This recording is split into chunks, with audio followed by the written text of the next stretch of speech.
पति पत्नी के प्यार की कहानी। राधिका और नवीन को आज तलाक के कागज मिल गए थे। दोनों साथ ही कोर्ट से बाहर निकले। दोनों के परिजन साथ थे और उनके चेहरे पर विजय और सुकून के निशान साफ झलक रहे थे। 4 साल की लंबी लड़ाई के बाद आज फैसला हो गया था।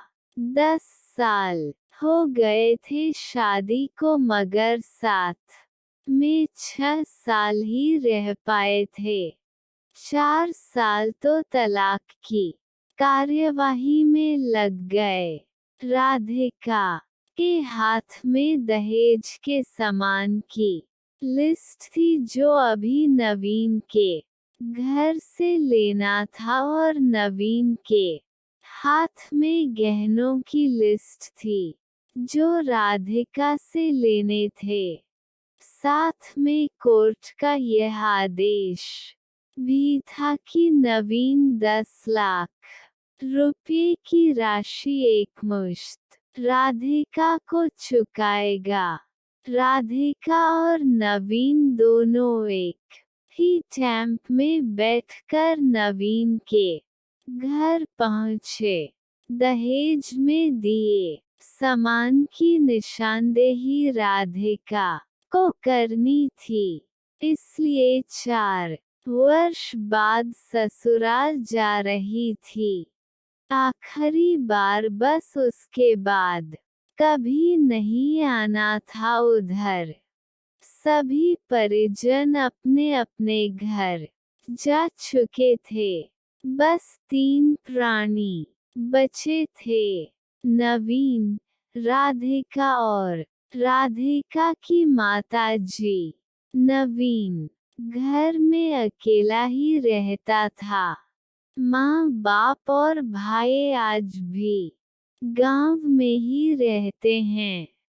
राधिका और नवीन का इकलौता बेटा, जो अभी 7 वर्ष का है, कोर्ट के फैसले के अनुसार बालिग होने तक वह राधिका के पास ही रहेगा।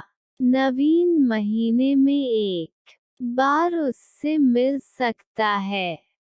घर में प्रवेश करते ही पुरानी यादें ताज़ी हो गई। कितनी मेहनत से सजाया था इसको। राधिका ने एक एक चीज में उसकी जान बसी थी। सब कुछ उसकी आंखों के सामने बना था। एक एक ईंट से धीरे धीरे बनते घरों को पूरा होते देखा था उसने। सपनों का घर था उसका। कितनी शिद्दत से नवीन ने उसके सपने को पूरा किया था। नवीन थकाहारा सा सोफे पर पसर गया। बोला, ले लो जो कुछ भी चाहिए, मैं तुझे नहीं रोकूंगा। राधिका ने अब गौर से नवीन को देखा। 4 साल में कितना बदल गया है। बालों में सफेदी झांकने लगी है। शरीर पहले से आधा रह गया है। 4 साल में चेहरे की रौनक गायब हो गई।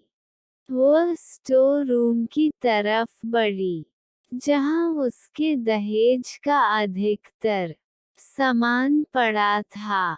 सामान ओल्ड फैशन का था, इसलिए कबाड़ की तरह स्टोर रूम में डाल दिया था। मिला भी कितना था उसको? दहेज। प्रेम विवाह था दोनों का। घर वाले तो मजबूरी में साथ हुए थे। प्रेम विवाह था तभी तो नजर लग गई किसी की। क्योंकि प्रेमी जोड़ी को हर कोई टूटता हुआ देखना चाहता है। बस एक बार पीकर बहक गया था नवीन। हाथ उठा बैठा था उस पर। बस वो गुस्से में मायके चली गई थी। फिर चला था लगाने सिखाने का दौर। इधर नवीन के भाई भाभी और उधर राधिका की माँ। नौबत कोर्ट तक जा पहुंची और तलाक हो गया। न राधिका लौटी और न नवीन लाने गया। राधिका की माँ बोली, कहाँ है तेरा सामान? इधर तो नहीं दिखता। बेच दिया होगा इस शराबी ने। चुप रहो माँ। राधिका को न जाने क्यों नवीन को उसके मुंह पर शराबी कहना अच्छा नहीं लगा। फिर स्टोर रूम में पड़े सामान को एक एक कर लिस्ट में मिलाया गया। बाकी कमरों से भी लिस्ट का सामान उठा लिया गया। राधिका ने सिर्फ अपना सामान लिया, नवीन के सामान को छुआ भी नहीं। फिर राधिका ने नवीन को गहनों से भरा बैग पकड़ा दिया।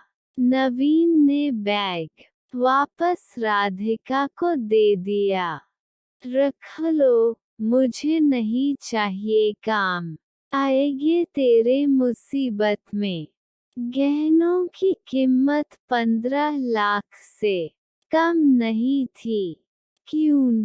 कोर्ट में तो तुम्हारा वकील कितनी दफा गहने गहने चिल्ला रहा था। कोर्ट की बात कोर्ट में खत्म हो गई। राधिका, वहाँ तो मुझे भी दुनिया का सबसे बुरा जानवर और शराबी साबित किया गया है। सुनकर राधिका की माँ ने ना भौं चढ़ाई।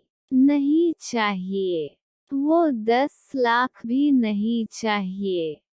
क्यों? कहकर नवीन सोफे से खड़ा हो गया। बस यूं ही राधिका ने मुंह फेर लिया। इतनी बड़ी जिंदगी पड़ी है, कैसे काटोगी? ले जाओ, काम आएगे। इतना कहकर नवीन ने भी मुंह फेर लिया और दूसरे कमरे में चला गया। शायद आंखों में कुछ उमड़ा होगा जिसे छुपाना भी जरूरी था। राधिका की माताजी गाड़ी वाले को फोन करने में व्यस्त थी। राधिका को मौका मिल गया। वो नवीन के पीछे उस कमरे में चली गई। वो रो रहा था, अजीब सा मुंह बनाकर, जैसे भीतर के सैलाब को दबाने दबाने की जद्दोजहद कर रहा हो। राधिका ने उसे कभी रोते हुए नहीं देखा था। आज पहली बार देखा। ना जाने क्यों दिल को कुछ सुकून सा मिला, मगर ज्यादा भावुक नहीं हुई। सधे अंदाज में बोली, इतनी फिक्र थी तो क्यों दिया तलाक? मैंने नहीं, तलाक तुमने दिया। दस्तखत तो तुमने भी किए। माफी नहीं मांग सकते थे। मौका कब दिया तुम्हारे घर वालों ने? जब भी फोन किया काट दिया। घर भी आ सकते थे, हिम्मत नहीं थी। राधिका की माँ आ गई। वो उसका हाथ पकड़कर बाहर ले गई। अब क्यों मुंह लग रही है इसके, अब तो रिश्ता भी खत्म हो गया। माँ बेटी बाहर बरामदे में सोफे पर बैठकर गाड़ी का इंतजार करने लगी। राधिका के भीतर भी कुछ टूट रहा था, दिल बैठा जा रहा था। वो सुन्न सी पड़ती जा रही थी। जिस सोफे पर बैठी थी उसे गौर से देखने लगी। कैसे कैसे बचत करके उसने और नवीन ने वो सोफा खरीदा था। पूरे शहर में घूमी, तब ये पसंद आया था। फिर उसकी नज़र सामने तुलसी के सूखे पौधे पर गई। कितनी शिद्दत से देखभाल किया करती थी उसके साथ तुलसी भी घर छोड़ गई। घबराहट और बड़ी तो वह फिर से उठ कर भीतर चली गई।